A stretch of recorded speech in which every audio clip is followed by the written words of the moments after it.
'Cause if it's meant to be, then it'll be a love song. Hey, it's Gabby Fe. Welcome back to the Gabby Fe podcast. Thanks for joining us on another Friday. We have a very special guest today, Camille Austin. Hi. Thank you so much for being on the show. Thank you for having me, beautiful. Oh my gosh, literally, Camille is one of my favorite people on TikTok. She's hilarious, relatable. I love how she puts thoughts together. So we're definitely going to get into all of that because I want to talk about it all, but we only have a certain amount of time, so let's see what we can cover. So Camille, hi. Who are you? Tell us about you. Like, what do the people want to know when they think of Camille Austin? I think when people think of me, I want them to know that I am honest. I am their big cousin. I am their rich auntie with mysterious streams of income. Yes. I am Jamaican, a proud Caribbean woman. I did not know that. Mm-hmm. Yes, you're the second Caribbean I've had on this show. I'm Caribbean too, so I'm like, I'd never see them in LA though. They're like barely here. Oh no. We're here. We just gatekeep. We gatekeep the parties. That's all that is. But we're outside. I'll put you on. I'll make sure you get invited. Yes. I'll start sending them out. But yeah, I have an older sister, younger brother. Middle child? I am a middle. Me too. That's so funny. You know what? It explains a lot. For me, I'm speaking on me. Yeah. But it could be why we get along so well. But yeah. Okay, so Camille, let's get into the nitty-gritty. Yes. I have a couple questions for you. Oh God. Okay, can you tell us about the Hinge Chronicles, the Hinge Hair Chronicles? Oh my gosh, that's so funny you start with that. That was just like a really flippant thing that I started doing. It's concluded. As far as, my findings were pretty on par with what I was insinuating. Mostly that I get a lot of, I would say, attention when my hair is positive feedback and positive attention when my hair is in locks or braids. And then the difference between that and like my big natural hair versus when I chopped all of my natural hair off versus when I wear like a long, bust down, 22 inch. Then the versus the attention that I get when it's like a loose curl wig and all of that stuff. I think, because the way you look will get you into a room faster than anything else, as much as like I hate to admit it, but that's the truth. So it's just really like, how does this play out in the dating world and how do people like treat me differently and the type of responses that I get? And it's very much Grand Rising Queen with the faux locks and the big fro, and then like from everybody. It was just a very fun litmus test. Okay, so you are what I love about so one of the things I think is so hilarious about your TikToks is like you talk about being single in LA and dating in LA and being a Black woman. You call yourself a non-ambiguous Black woman. Yeah. Can you explain what that is and how it relates to you being in dating world in LA? Yeah. So being racially unambiguous, right? It means basically you look at me and there's no doubt in your mind that I am Black. You're not looking at me going, what's her heritage? Like, I'm not giving mysterious at all. I have dark features and I've got full features at that. I'm proud of the way I look. I love the way I look. It's just that when we discuss things like dating within my own race, we come up against colorism. And so when I mention things about being unambiguous, that is what I'm segueing to or kind of lightly mentioning. So when I say, my experience as an unambiguous Black woman means I'm not light skinned. I don't have anything that would question my ethnicity, right? So that means that there isn't any fetishization when it comes to me in that realm within the men, especially with men and within my own race. Do you date white men? Yes, I date them all.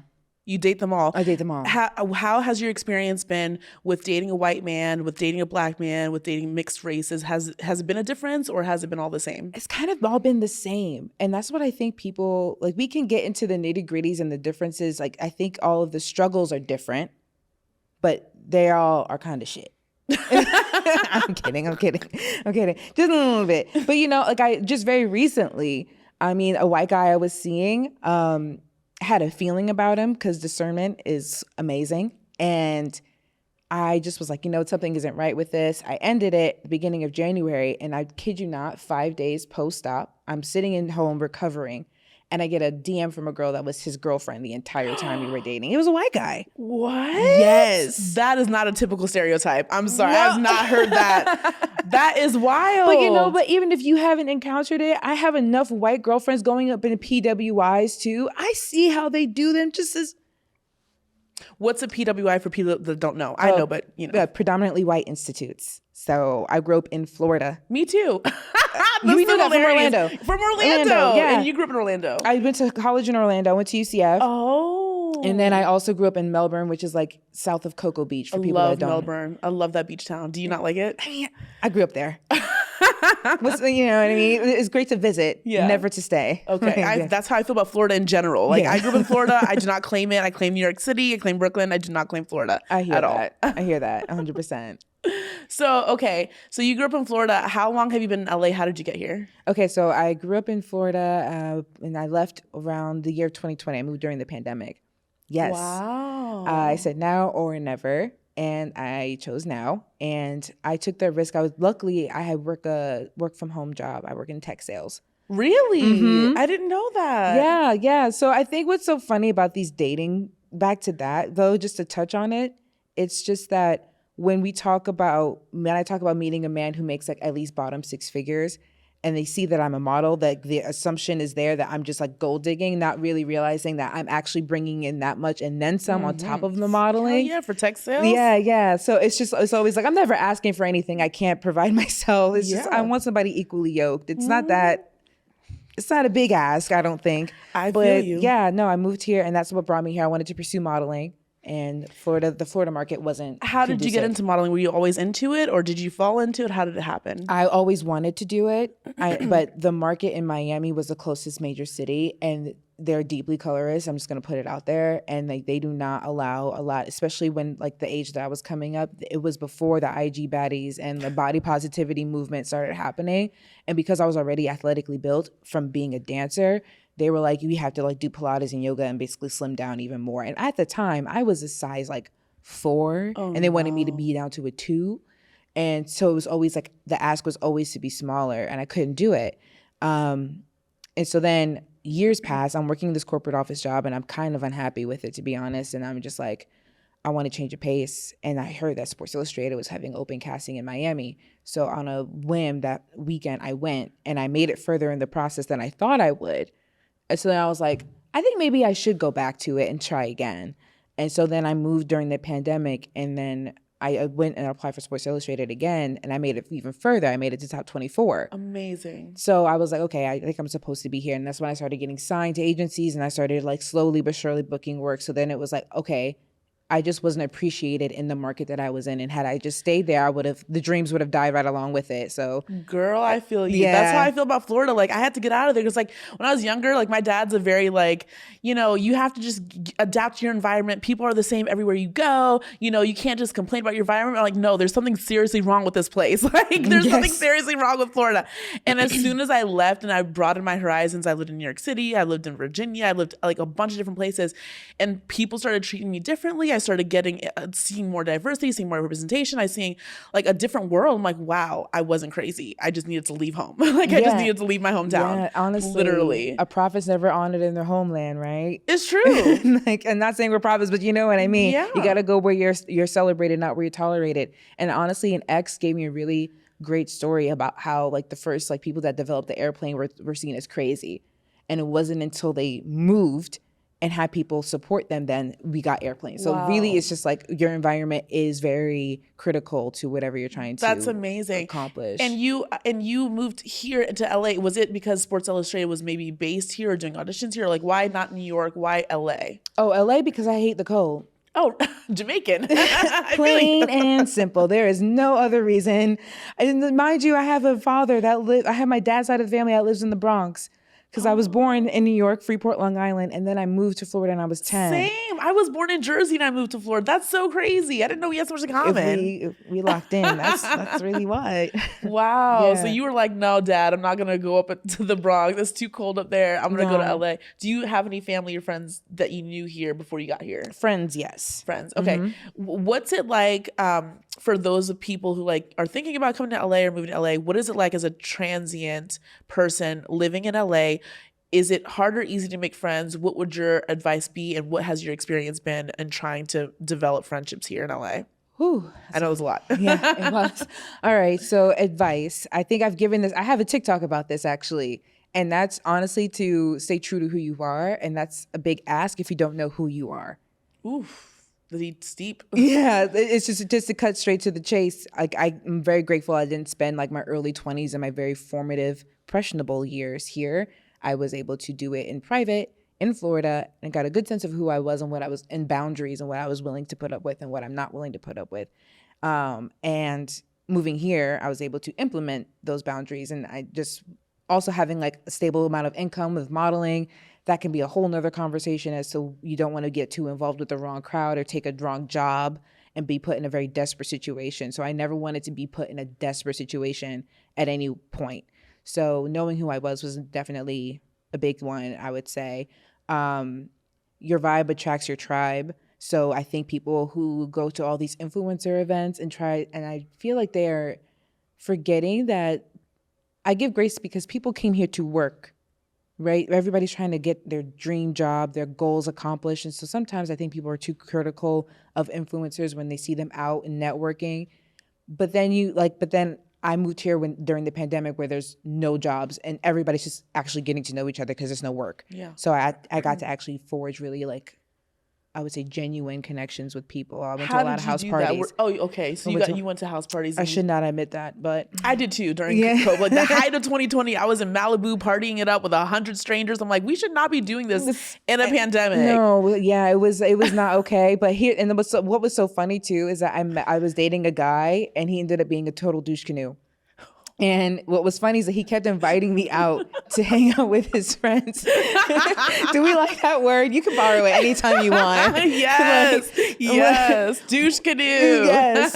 And he was basically like inviting me out with his friends all the time. And it got to the point where when we ended things, his girlfriends, like his friends that were girls, they were just like, hey, where you been? And I was like, that's awkward. But I was like, you got to talk to your friend because I don't want to be the one to like throw him under the bus. Like that is your friend and I understand how loyalty works. Okay. But how did you meet him though? Hinge. So you met him on Hinge and then he just started like implementing you into his friend group. Yeah. I always get scared of that because I know that like that would be such an easy way to like make friends through your partner or person you're dating. But then I think like, if we break up, now it's awkward. Yeah. And luckily, I mean, mostly it was with the women of the group because the guys are going to, it's guy code, bro code. But I think because they knew how he was before I did, right? They've been around him. They've seen the revolving door at this point. Yep. Oof. Unfortunately, that's really the truth. And so at that point, they were like, well, you know what? Can't let no monkey stop no show. If he doesn't like us getting attached to any of his friends, then he should stop bringing the girls that he's not being serious about around us. And boundaries. Yep. Boundaries. Yep. I benefited from it. And so, yeah, some of those girls and I are still really good friends. Yeah. So you're still friends with his friends? Mm-hmm, some of them, not all of them, but some of it naturally dwindled off. So do you still go to the same events and parties with that group? Not all the time, but yeah, every so often I'll see them out. And what's so crazy is that it was like a domino effect. One friendship led to another, which led to another. So here we are, flash forward 3 years later, and one of the guy friends that I met through, who's actually his like line brother, put me onto a job.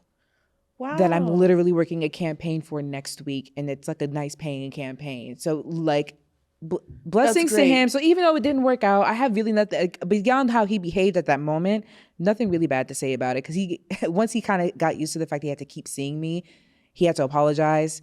And then we were able to move on. So he apologized to me after. I should add that. I think that's so mature. Yeah. That's a maturity that I don't see these days. Yeah, exactly. So I'm going to give him his flowers and let people know, like, he did come back and apologize once he realized that he was not going to be able to get rid of me as quickly. Okay. Yeah. I love that for you. I think that's great. That's like the best outcome when you're dealing with somebody like that, honestly. Okay. So when it comes to like your TikTok, you talk about dating, and I know the kind of crazy comments I get from my standards. Bless you. For yours, you talked about the Kevin Samuelites. You call them the Samuelites. Mm-hmm. So how do you what's your thoughts on Kevin Samuels and his followers?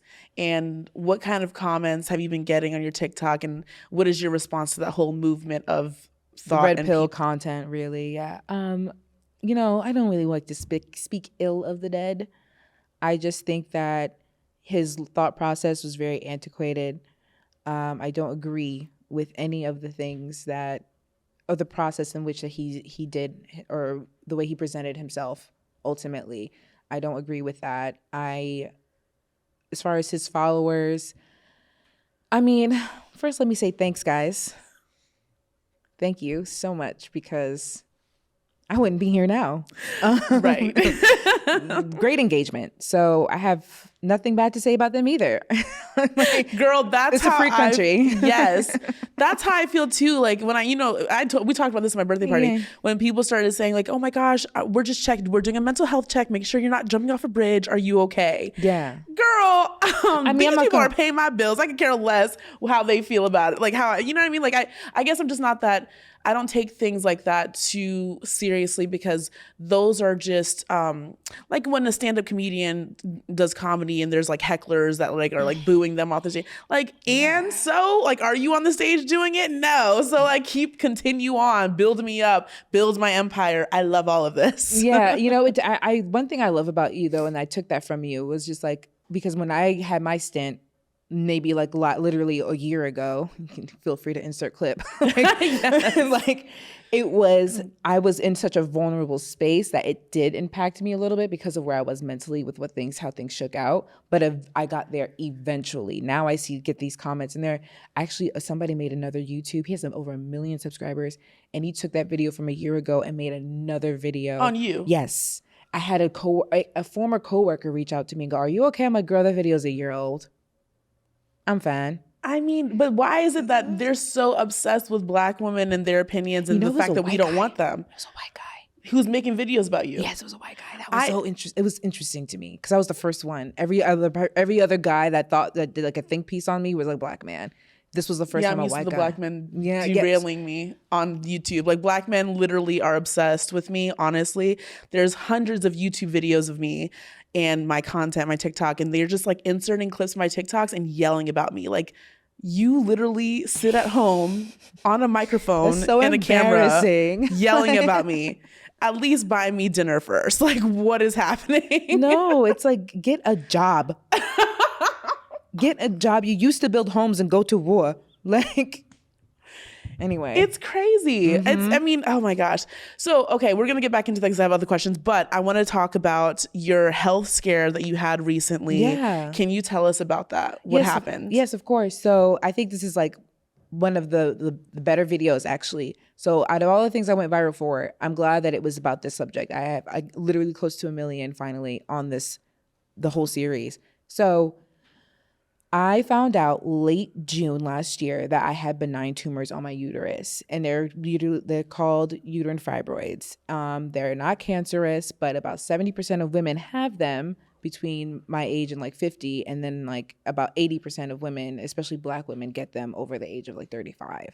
And what dictates whether or not you need surgery is the size and placement of the fibroids. So there's a lot of people who say naturopathic ways or other methods of keeping them at bay and getting rid of them, but mine were just so much at a place that there was no way it was going to heal naturally. I had to have surgery.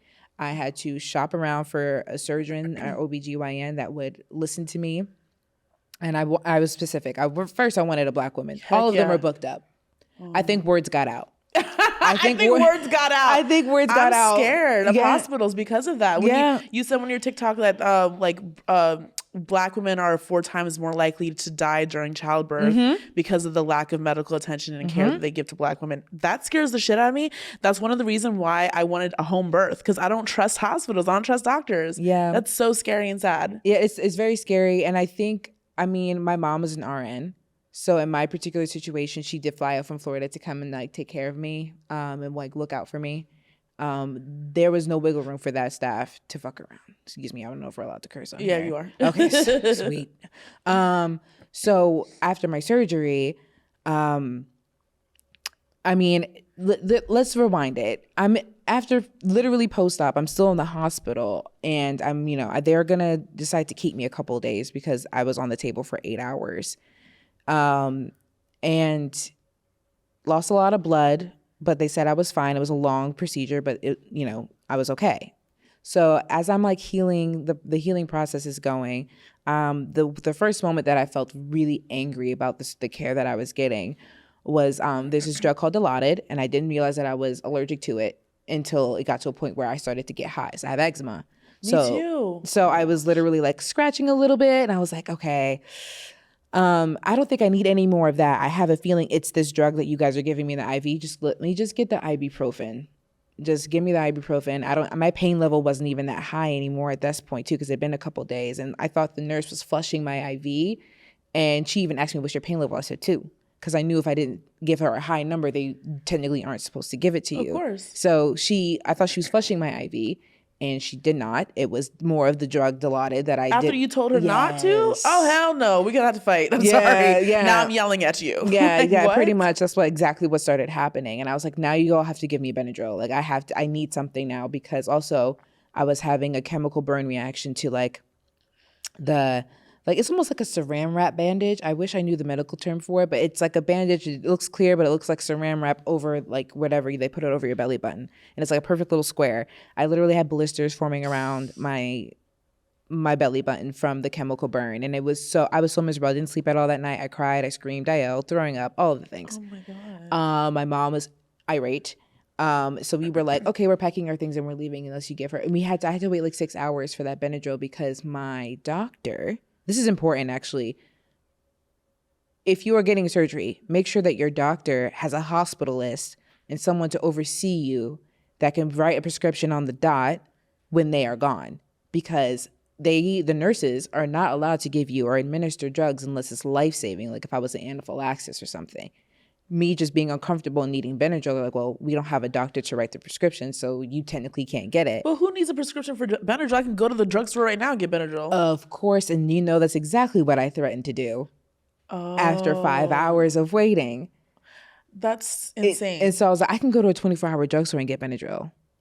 I'm leaving. And so I told my mom, I was like, pack our shit, let's go. And so sure enough, when they saw us packing the room, that's when they were like, here you go. And they were able to like, what? Yeah, like, I mean, the pink pill produced itself within like 15 minutes. Oh no, you need to report this nurse, write her name and badge number. And you know what's crazy too is that they immediately kicked the nurse off that gave me the Dilaudid. They kicked her off my service. Okay, good. Yeah, they did. Like they definitely kicked her off my service. It was apologies all the way around. Like they were literally, they knew that if anything had happened to me, anything worse had happened, they would have been up Schitt's Creek without a paddle. So that was like, okay, whatever that experience. Your poor mother as an RN, I know she was really pissed. Yes, she was. And honestly, it only got worse for her. God bless her. Because then I got out of the hospital.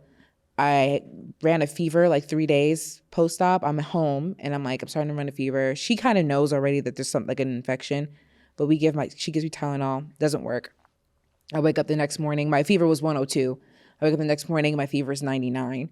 And the room is spinning. She's like, you got to go to the doctor now. So we're like, okay, make an appointment to go get some antibiotics. She still couldn't contact my surgeon at this time either. What? She had a hard time contacting my surgeon, so she had to go ahead. Why can't they give you another surgeon if he's not available? I don't know what her issue was. A lot of surgeons have this thing where they don't like to touch another surgeon's work because they don't want to be held liable. But if it's an emergency and you're, like, you would think, but that's how it is. And so I got to a point where she had called I said, if you call my primary care, who I have like her direct line, she'll be able to do a telehealth situation, and then we'll just drive down to the drugstore and pick up the antibiotics. It'll be quick. And mom was like, okay, great. She was like, I could fit her in today at 12. And we were like, fantastic. I was still kind of woozy. And this is in the morning. And then I'm like, hey, mom, I have to go to the bathroom and I need help because I'm still like stitched up. So she's like, okay. And I take 2 steps, I blink, and I'm on the ground. Yeah. Come to find out, I was going septic. What? And my blood pressure was 64/54. So if you've got any RNs or nurses in here, my heart rate was at 120. So y'all do the math on that. And then I found out through blood tests later that I was going into kidney failure. What? But they didn't tell me that. They didn't actually tell me that because my mom's a nurse, and I'll save you the emergency room pit stop that we had to do. I got the very expensive taxi ride to the emergency room because I had to call the ambulance. And then when I get to the back to the hospital, I did the surgery.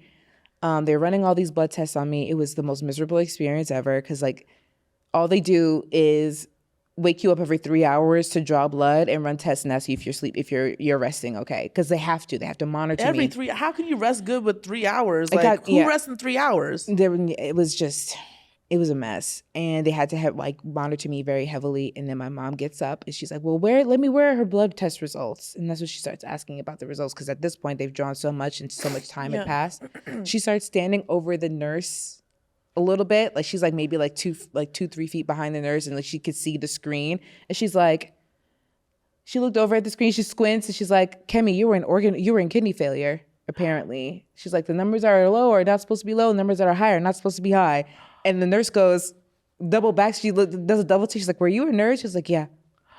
And so it was like, oh my and I was just like, and I was in the hospital, but just like, nice, cool. Like, I mean, I'm not anymore, but that's what that is so traumatic, Camille. Yeah, I'm so glad you are still with us and you survived and you didn't die. My gosh. Yeah, no, it was very scary. That day was very emotional. I remember just being like so thankful that my mom was there, because had she not, and I would have just, maybe if I stood up on my own, I would have hit my head even harder, right? She caught me literally as I was literally passing out. So yeah, it was very scary. I'm very glad to be here. How is the recovery now? Like how are you at 100%, or I mean, how do you feel? 100% won't be till probably about a year for being just as medically correct as possible. But I do feel much better. It's one of those things where about like March, because this whole incident happened February 1st. I almost got taken out the beginning of Black History Month. Can you believe it? Can you believe it? The Black History Month. And they were like, get her out of here. No. So about mid-March, I actually started to feel like myself. Somebody said movement is medicine. So get into the gym, walk as much as you can without pushing yourself too hard. And that's what I started doing. I started walking a lot. Then I started lifting. And then when my doctor cleared me to have sex, I told her, no, I'm going to go to the gym. Gotta clear you for sex. You don't want to do anything crazy. I said, that's the priority, Jennifer. That's my surgeon's name. Well, so is there any lasting effects that you're concerned about? Is there anything that is different about your life now that you've had this surgery and all of that? I mean, I think the only thing that looks different for me in we're talking like long term, is probably the potential to carry children, for being super honest, because the fibroid literally attaches itself to the uterine walls, and the walls are like almost like layered paper. So when they take them, that the uterine walls are weakened, and you have scar tissue. Do you see what I'm saying? Okay, but like, you know how like we have our periods every month, and then we shed the lining of the uterine. So could it be the same way? Like even though they took it off of the uterine wall, that we just build up that layer again, and it'll heal itself. It'll heal itself, yes, but there's always going to be like damage. So she was basically like, because there was like almost like a C-section scar too, I will not be able to do natural birth. I will have to do a C-section, which means I will be going to the hospital. Yeah. What else? Just that I'd be a high risk. She said you'd be a high risk pregnancy from go.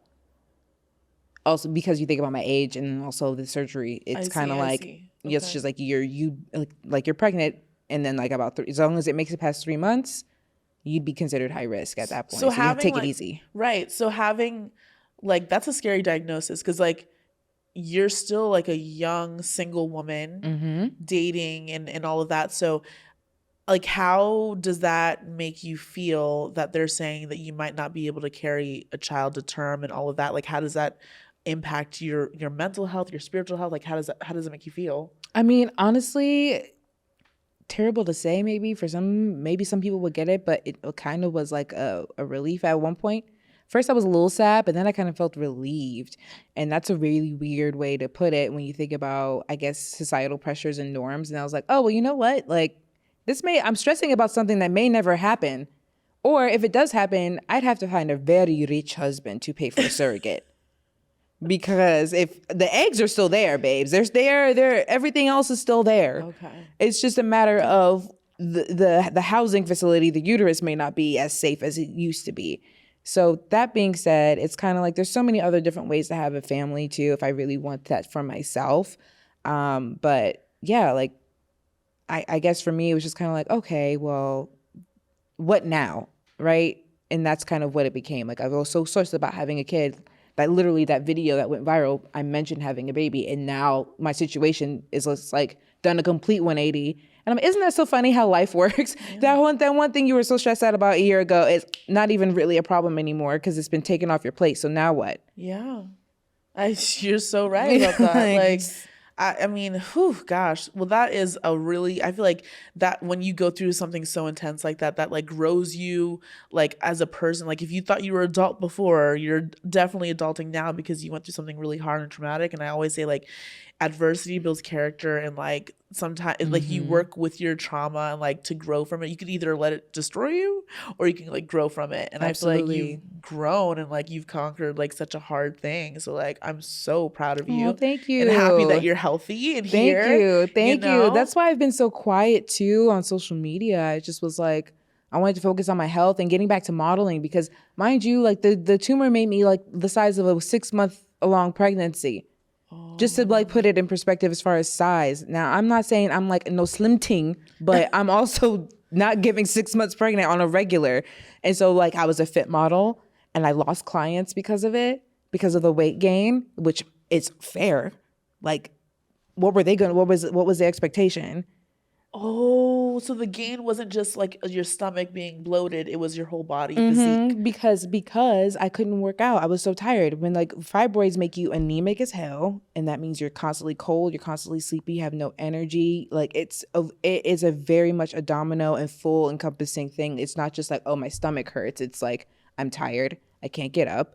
Nothing fits. And with like modeling, it's such a vanity like job that it's like so much of it is dependent upon how you look. Let's just be for real. So when you don't look the way you normally know you look, it plays on your mental a little bit. Oh, for sure. Yeah. I've been a fit model for years now, and I didn't know that you were a fit model too, but in New York, and like the intense thing, like for me, fit modeling was really good money, and I've been able to like pay my bills with it and like have consistent money come in, which is really hard for models to do these days. But I was so like happy that I was able to do that. But the thing is, the anxiety part was I had to be measured every week. I would have to go into my agency's office and she's like, all right, put your arms up, let me measure you. And she has like, every time I walk in the the agency office, I would get anxiety because she has the little measuring stick and she has like and she's measuring me and she's like, all right, well, you're a half an inch over, get rid of it by next week.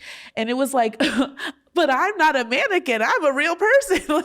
And you have to like keep it together because they're hiring you for your measurements, for your body and how it looks. And it's like, if you were over under them, sometimes I'd be really killing it in the gym and be eating clean and like just, dropping a few. And I would go in, oh, well, you're losing weight. Your pants are loose. What's going on here? It's like, oh, you guys just don't want me to win either way. Yeah, no, you have to be when you're a fit model, you have to be the very specific size of your whole body. You're not fitting an aesthetic. You're literally there to fit the clothes, and that's it. So that's it. They're not there you're not a personality hire here, babes. Like they don't give a damn about what you did last week. They literally, my agent one time said that. She's like, okay, so we had this thing, like we had model classes like in our agency in New York. And so every other Wednesday, like a bunch of us, like the plus size models, straight size models, fit models, male models will all come in, whoever wanted to attend. And my agent would, because I was gaining weight this particular amount of time, I walked in there or whatever, and she's like telling us about, whatever she's trying to show us how to fit or whatever. She always like gives us an example of like a clothing. And then she like turns to me and she's like, see, if Gabby wants to keep these 20 pounds on, she could, No. If she wanted to keep these 20 pounds on, she could do that for print modeling. Like if she wants to be a print girl, but like if you want to be a fit girl, she really needs to get it together pretty much. And they're like so blunt. When I tell you cannot have soft feelings. Huh? Was it? No, I was about to say. I was like, this is not the same agency. Because we're both signed to the same agency so for the people that at home. So I'm over here like, am I safe? Like, do I not need to be? Christ. Listen, I could go on and on, but no, I've been through so many agencies, like modeling agencies. I've been through like 5 of them already. And this was one of the more like upscale, old money, elite type agencies where they've been doing things the same since 1985, probably even longer. And the way that they talk to you, they're not trying to save your feelings. So if you're sensitive, and you don't really like people talking about your body, modeling is probably not for you because it's all about your body. So it's like, you have to have tough skin in this business. Absolutely. And like, just some of the things that they like agents have said to me, clients have said to me, for a normal person, you might run out crying, but I was like, I'm here for money and I'm here for my bag. I don't care what you say. Just whatever constructive criticism that you're going to give me, I'm going to take it and make it my own, make it better. And like, you know, next time I'm going to come back and like, I'm going to scoop up the bag. You know what I mean? Like, but that's just perspective I take. Yeah. And I love that about you. And then here's the thing. I always thought that was so funny with like your situation and mine. Like people come for your looks first, and when they can't come for your looks, they try to come for your attitude or your character. And I always just thought it was like, those were like the easiest hate comments to dismiss, were the ones about my looks, as shallow as that may sound. Because I was like, listen, what you can't convince me of is that I'm ugly.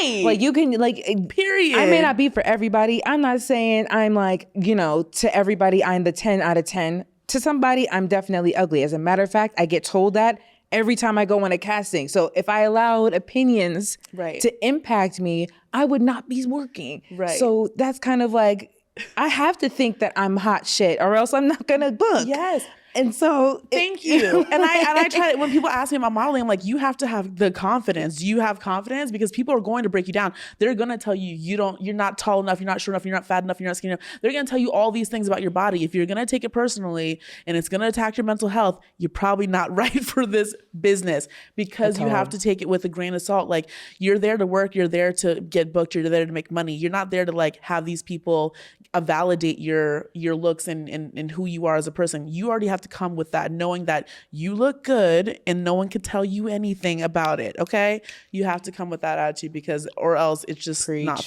You know what I mean? Preach. No, you're absolutely right. And what has been your experience modeling in LA and going to these castings? Like, can you give us some stories and like what it's like for you? Honestly, I don't have a really bad experience to speak of. I think my agent and I are just really locked in, and she knows that I don't tolerate a lot of nonsense.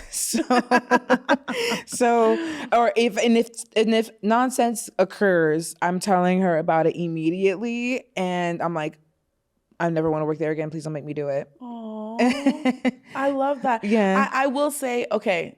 I have to be selective on this tea that I'm about to say, but I'm not going to give any names. But so our agent, if I'm thinking we have multiple agents, I'm thinking of the same one. She's the sweetest person I've ever worked with. She's the most helpful. Every time I walk in there, she's like, Gabby, I want to make you feel comfortable about what you're doing, good about what you're doing. I'm on your team. I'm on your side.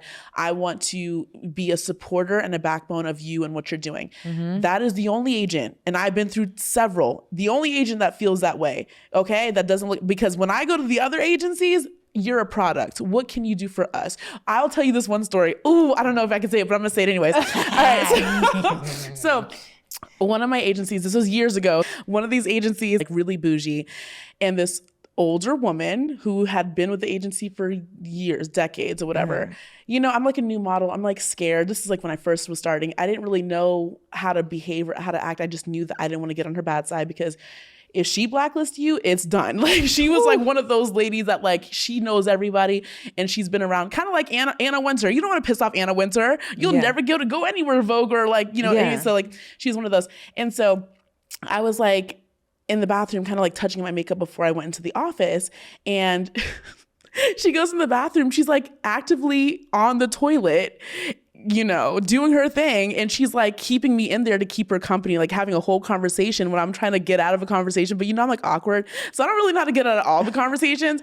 So I'm trying to like leave the bathroom, and then she keeps on talking to me as she's like taking a shit. And I'm just like, what is happening? I'm like, what? When you say she's doing her thing, I'm like, you have to be very, we're models. You have to be very specific about what the thing is. Is it coming out of one end or the other?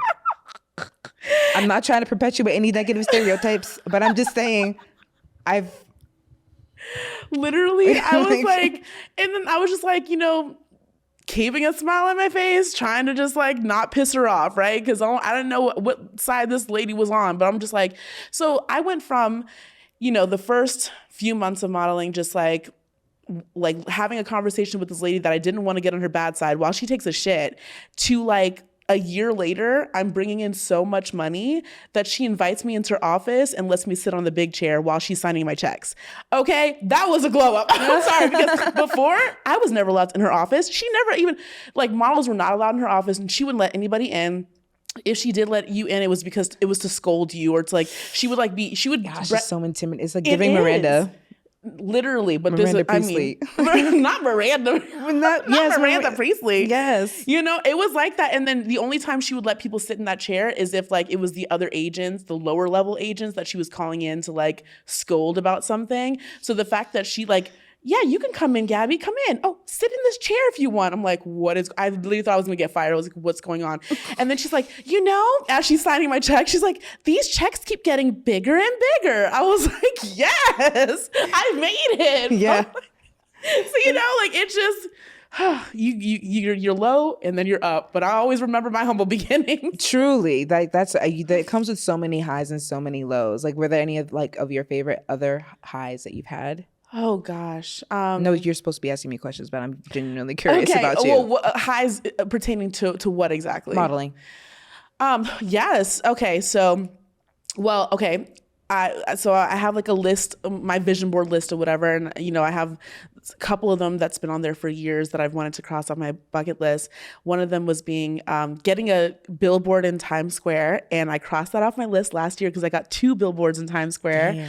And I was like this was like a dream come true. That was amazing.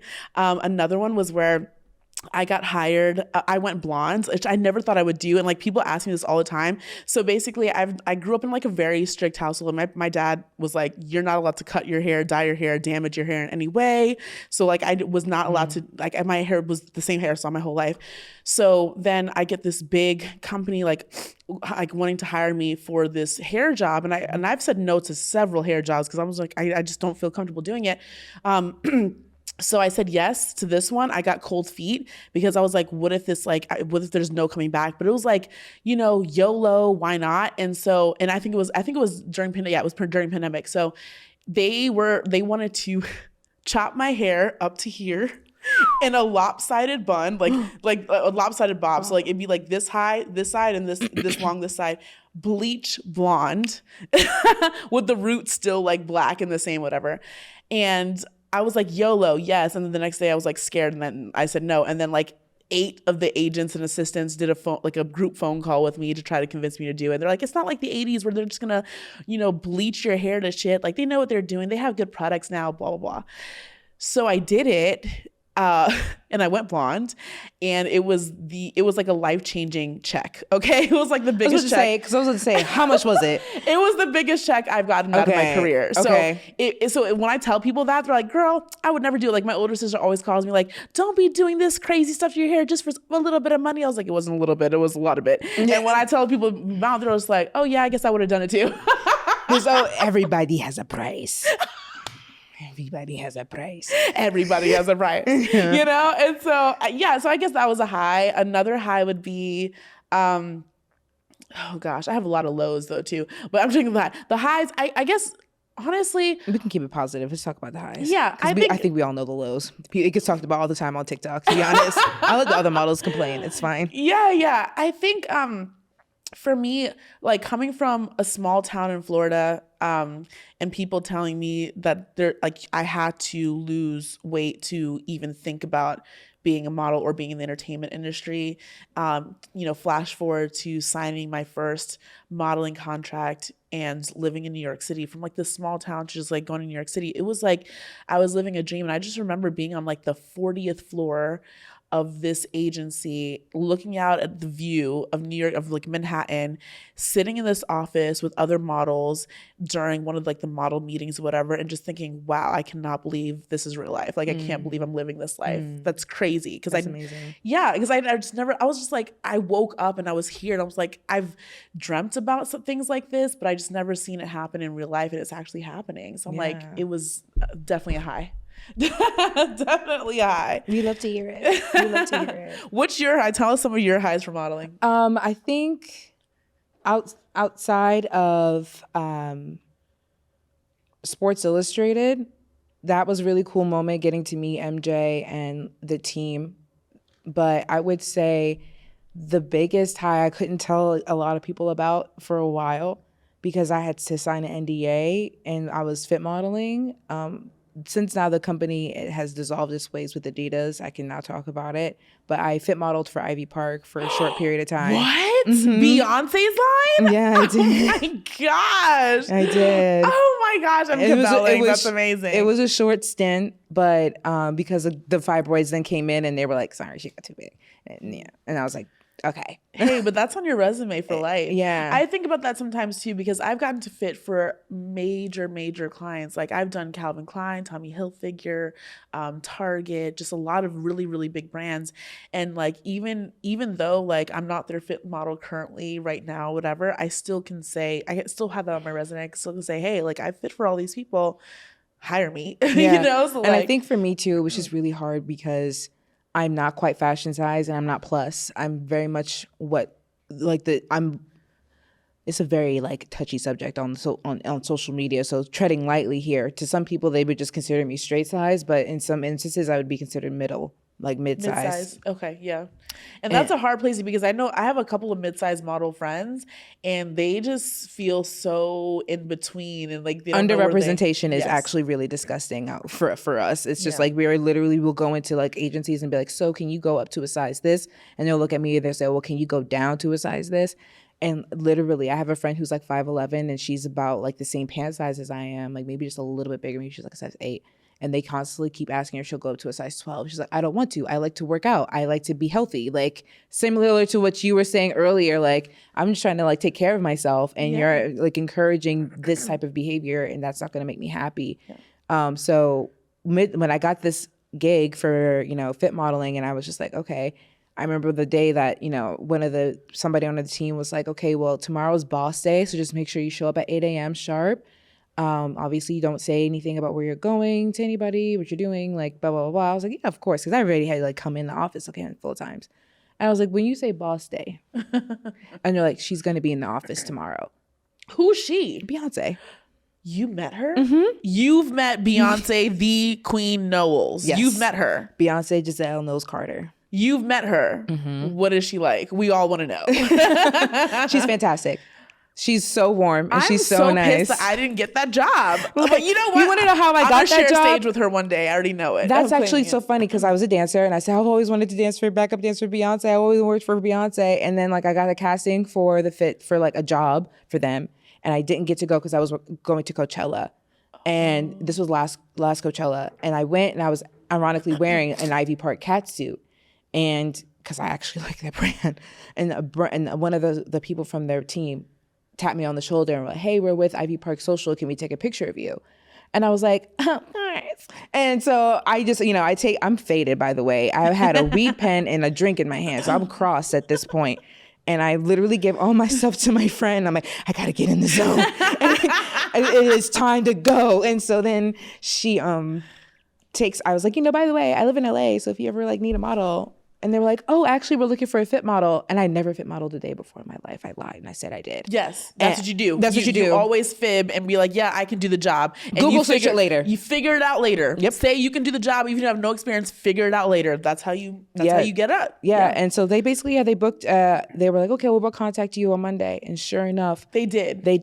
So I got recruited basically at Coachella. You got recruited for a modeling job at Coachella. I hear of these things. I never see it happen in real life. Yeah. I love it. Yeah, it was definitely one of those moments where it's like what's meant for you will always come to you. What's meant for you will be for you, because I missed that casting 100%. Wow. And I went to Coachella instead, and I still ended up getting a job amazing, with the same company. Yes, bravo. So very much a high. Oh, I love it. Camille, I could talk to you all day. Everything you're saying is just like so relatable. I love it. Thank you. I have another question for you. Okay. So what do you think when people say, what do you think of when people say, when you stop looking, love will find you? I don't necessarily believe that. I understand why people say it, but I think it's just a very passive way of going about dating and being unintentional. I think it gives that kind of legway to it. So, you know, you could say, oh, I'm not looking for anything. I feel like that and like going with the flow are almost two sides of the very same coin. Whereas like, I just appreciate somebody who's always like, no, I'm trying to get married up in here. I'm trying to find somebody for real. Like, I like that because of this. Again, it's just a very passive way. And I get it for some people. It depends on where you're at in your journey, why that may be necessary. So definitely go through that if that's what you need to do. But if you're in a space where you know that's what you want and you feel like you're ready, then it's okay to be like, nah, like I want somebody right now. I'm looking for some, because like, I mean, even I went on a date not too long ago with a guy, and I asked him like flat out, like, what's the plan? Like, what do you want to do for yourself? And he was like, no, I'm seriously, I do want somebody to like to share my life with at this point. Like, and this was only our first date. So they know. And that's why I'm like, I don't really play that whole thing, because you usually, when you know. That I was just thinking that today. I was like, you know, how interesting that like on these dating apps, when I'm swiping on men, I downloaded a dating app to date with the intention of relationship. Like you typically date for a relationship, right? Mm-hmm. So many times I've swiped right on guys and they hit me with I'm not looking for a relationship right now. But what was your thought process in downloading a dating app? They want relations, not relationships. And I feel like you can just pay someone for that. Like, why are you wasting my time? Like, why are you on this dating app telling me you want to date me? Because you don't want to date they don't want commitment. That's what I'm sorry to cut you off. It's profound because you're right. They don't want commitment. Like it's very like, you know, we're human beings and we do crave that type of emotional support from each other. I think that's a very natural human thing. And I feel like every time we participate in this hookup culture, we we take ourselves further from like the purpose of why we're here by interacting that way. And it's kind of careless, right? I mean, have your moment when you're in your youth, turn up, city boys up, city girls up, but then it gets to a point. You got to like, okay. And I just think that, you know, they say they don't want a relationship, but they want everything that comes with being in a relationship because they're afraid of commitment. So like I literally, like the guy that I went viral over was pretty much that. Like he wanted all of the things that came with having a girlfriend except being committed. And I even was like, are you dating anybody else? He was like, no. And I was like, so then what is the difference between dating somebody exclusively and then being in a committed relationship with them? And quite frankly, there isn't one. And I will stand and die on that hill. So why do you think he did that then? Because he was just, I know why, and I don't want to put him out too far out, but I will say that ultimately it was a fear of commitment. And I think also like the reason why I support your message so much about not dating a man who's not established is because we live in a patriarchy and capitalism, and money makes the world go around. And unfortunately, those two things, how it impacts men is that they tend to be very depressed and upset when they are not able to provide. And I just don't want to be around that. Because they take it out on you. They want to take their broke problems on their woman. Not me. Sorry. Yeah, it's very like and it's just so they're mean, or they're really just depressed, and like you can't do anything about that. I'm coming from a place of compassion, y'all. Like I've dragged and read a lot of you brokies online already, and so now I'm just here to just say, listen, like y'all are not the most fun to date when you're broke. Plain and simple, and you don't have it together. I literally said, like, the next man I date has to be happy. He has to have purpose, and he has to love his life the way it is, no matter like if all the money was gone, if all of the things. Like, is he a happy man? Because like even if he has money and he's unhappy, he's still gonna be a piece of shit, right? Yeah. So we know that, but it's like I'd rather maybe cry in a Lambo than a Volvo, but still.